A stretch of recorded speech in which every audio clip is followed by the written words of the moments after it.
Hello again. It's time to take a quick overview of the lens flare filter, new in Silhouette 7. And the lens flare is found in the light category, and it's designed to create that sort of flare of light that you would generally see when you point a lens at a bright object. And we can use them for realistic effects or for a more stylized and dramatic effect. Directly in the viewer, we can interact with the position, which is the position of the light source we're working with, and we can change the pivot, which is sort of the center point of the flare, or where the flare pivots around. You can see that there. Now, because the lens flare is a very versatile tool, a good place to start off with is actually the presets down in the bottom here. And the lens flare actually ships with 331 optical lens presets. And just as with all the other presets, we can filter these out into the category that you might potentially be looking for. In this case, we're going to have a look at the stylized category, and we're going to go for a really big lens flare, something that is going to be difficult to ignore. Maybe something like stylized 87 here. We can see that the pivot point for this lens flare is actually in the top left-hand corner, which makes for a very interesting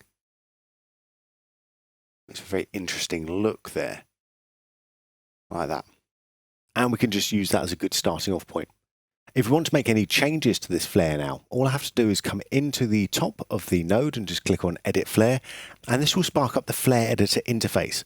So here we can see all the elements that go to make up our shot.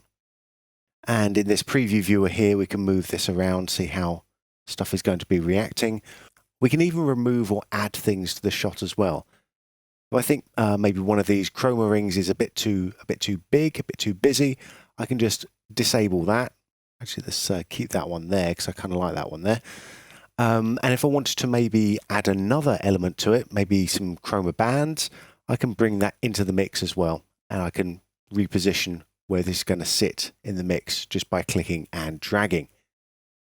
So if I come over to the right-hand side in the parameters now, I can then change the scale of this, maybe scale it down a little bit there.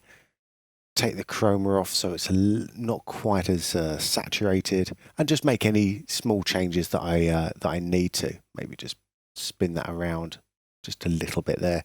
And when I'm happy with all of that, I can just come on and apply those changes, and we can see those within our effect here. Excellent. If we take a look back at our shot again though, we can see that the shot is moving, so we actually want this flare to be moving along with it, so we get a bit more realism going along with this shot. And there's a couple of ways of doing that. One of the ways is just by coming into the parameters and simply keyframing the position down here. The other way is to connect the lens flare to a motion tracker. If we look in our tree, you can already see I've got my tracker applied to this clip. And all it's doing is just tracking the rearmost element that I can get there, which is just that window area. So I've just done a quick planar track on that.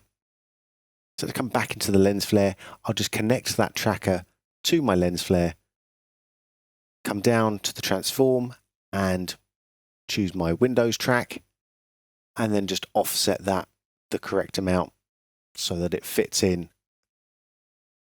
There we go, into our back window there. And we play that through. We'll have connected that motion from the motion tracker to our lens flare. That's looking pretty good now. The only thing that's ruining it is obviously when the flare goes behind this bit of equipment there. I'm not even sure what that is. Some big industrial something, probably something that's dumping more stones down onto this conveyor belt. When it goes back behind that, the lens flare should cut out. And again, this is something we could keyframe. We can keyframe the brightness down here. But instead of doing that, we can use the third input on the lens flare, which is our occlusion. And I can connect this to another clip that has an alpha channel on it so that we can base the occlusion off of the alpha channel.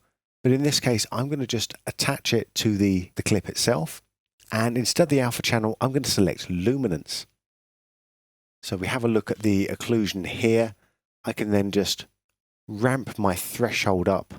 I'll turn off invert for a second, and I can ramp my threshold up so we can see where it is that the occlusion is going to happen. Let's take a look at the output there. And let's pull that back. And you can see as it disappears behind the piece of equipment, it starts getting dimmer before disappearing completely. And now when it's about there, I can just tweak it a little bit so it disappears properly. Just need to tweak that up just a little bit more. There we go. Cool, so if I play that back now for one final time, you can see we have our lens flare that's based off of a preset, but then customized to how we want it. That's taking its motion from a motion tracker, so we don't have to keyframe that.